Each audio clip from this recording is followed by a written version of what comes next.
The annual Knit Your Own Cozy competition at the Yarn Barn of Greater Grimsby was a battlefield of baubles and a war zone of worsted. Agnes Periwinkle, known for her prize-winning Icelandic alpaca sweaters, and even more so for her prize-winning passive-aggressive commentary, was demonstrating her advanced bauble stitch when disaster struck.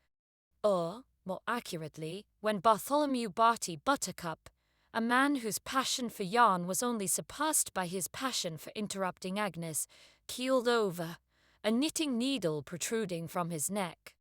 "Well, that's just rude," Agnes sniffed, barely glancing at the body. "Interrupting my baubles like that. Some people have no sense of decorum." Detective Doris Dithers, a woman whose tweed skirt and sensible shoes screamed I solve crimes and I darn socks, surveyed the scene. Yarn of every imaginable colour was strewn about, like a rainbow exploded. Knitting needles, crochet hooks, and yarn swifties lay scattered amongst the contestants, each looking more guilty than the last. "Right then," Doris announced, pulling out her notebook, which was shaped suspiciously like a ball of yarn. Who here had a motive to silence Barty? A chorus of nervous coughs filled the air. Barty, it turned out, was not universally loved. He'd been particularly scathing in his critique of Mrs. Higginsbottom's interpretive finger puppets, which, to be fair, did look a bit like mutated squirrels. Not only criticizing their construction, but also remarking that the yarn she'd used was cheap and scratchy, a grave insult in the tightly knit community of Grimsby. "He told me my Aran sweater looked like a fishing net dragged through a sheep," wailed Mildred Macmillan, dabbing her eyes with a handkerchief crocheted in a rather unfortunate shade of mustard yellow. "He said my Natasha was amateur hour," muttered Reginald Featherstonehaugh, a man whose name was almost as long as the scarf he was knitting. Doris scribbled furiously, her pen scratching against the yarn-covered notebook. This was proving more complicated than she'd anticipated. Everyone had a motive, even Agnes, who, when questioned, simply stated, "He once suggested I use acrylic yarn," the audacity. The investigation took a bizarre turn when Doris discovered a half-finished sock puppet clutched in Barty's hand. It was a rather disturbing puppet, resembling a gnome with an unsettlingly wide grin, and tucked inside the puppet, a small crumpled piece of paper. "A clue," Doris declared triumphantly. The note read, "Meet me behind the yarn barn at midnight. Bring the alpaca." "The alpaca?" Doris raised an eyebrow. "What alpaca?" No one seemed to know what the note was talking about. Whispers and speculations filled the air. Did Barty even own an alpaca? It turned out that Barty had recently acquired a rare, prize-winning alpaca named Alastair.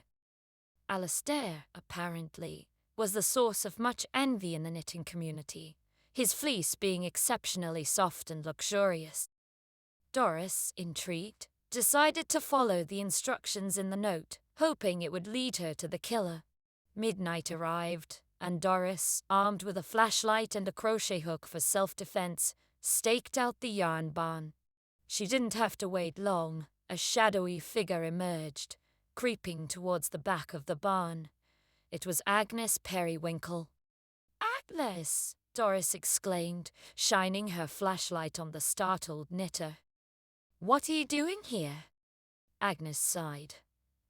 "All right, you got me. I was going to acquire some fleece, but I didn't kill Barty." Just then, a loud "Maya" echoed through the night.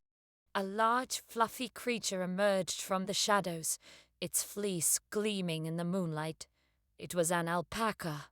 The alpaca, startled by the commotion, stretched his long neck through the bars of a nearby pen and began happily munching on Agnes's prize-winning Icelandic alpaca, which she'd carelessly draped over the fence. Agnes shrieked, a sound that could curdle milk and unravel a Fair Isle pattern at 50 paces. She lunged for the alpaca, desperate to save her beloved sweater. Mrs. Higginsbottom, who'd been lurking in the shadows all along, saw her chance. Earlier, in the midst of the competition's hustle and bustle, she had not only palmed the murder weapon, the knitting needle that had been used to kill Barty, but she had also pocketed an entire ball of the luxurious pink yarn Barty had spun from his secret stash, the same yarn he'd used to knit his flamboyant cardigans. Driven by a desire to prove her superiority, even in this dastardly act, she decided to use this very yarn to frame Agnes. It was a calculated risk, a way to flaunt her cunning and skill, even as she used Barty's own prized possession to get away with his murder. With a sinister glint in her eye, she'd surreptitiously tied the end of this yarn to a heavy bag of wool and placed it precariously above the alpaca pen. Now, under cover of the alpaca-induced chaos, she gave the bag a sharp tug. The bag of wool swung down, colliding with the flimsy latch of the pen, sending the gate swinging wide open. The alpaca, startled by the sudden commotion, burst out of the pen and, in his panic dash, knocked Agnes off balance. As Agnes struggled to regain her footing, Mrs. Higginsbottom seized the opportunity. With lightning-fast reflexes honed from years of competitive knitting, she expertly slipped the murder weapon into Agnes's pocket. Mrs. Higginsbottom, with a triumphant smirk, pointed dramatically at Agnes. "Look," she boomed, her voice cutting through the chaos. "Agnes has the murder weapon." Doris, momentarily distracted from the alpaca chaos, looked up, startled. She saw the knitting needle protruding from Agnes's pocket. "Agnes!" she exclaimed, her voice laced with disbelief. Agnes, bewildered and covered in alpaca fluff, looked down in horror. She pulled the knitting needle from her pocket, her face a mask of shock. "But I didn't," she stammered, but the words died in her throat. The evidence was damning. But then the alpaca, having calmed down somewhat, wandered over to Mrs. Higginsbottom and began to nibble on the floral print of her dress. In doing so, he dislodged a heavy, round object from her pocket. It tumbled to the ground with a soft thud, unraveling slightly as it rolled. A full ball of the luxurious pink yarn spun from Barty's secret stash.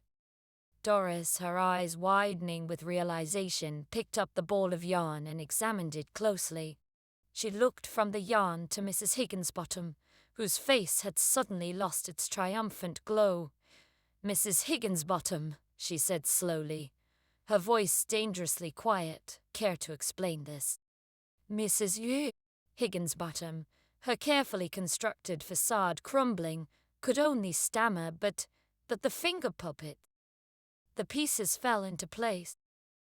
The motives, the opportunity, the planted evidence, it all pointed to Mrs. Higginsbottom. The alpaca, in its own chaotic way, had revealed the truth. Justice was served. The knitting competition resumed, with a new, slightly more somber atmosphere, and Doris added another solved case to her yarn-covered notebook. As for the alpaca, Doris learned that his name was Alistair, and he was indeed Barty's prized possession, kept secret due to his valuable fleece. Alistair was last seen sporting a rather fetching piece of Agnes's alpaca around his neck. It seemed even alpacas had a sense of fashion, and Mrs. Higginsbottom, she was last seen being escorted from the yarn barn, her knitting needle confiscated, her finger puppet silenced, and her floral print dress covered in alpaca fluff.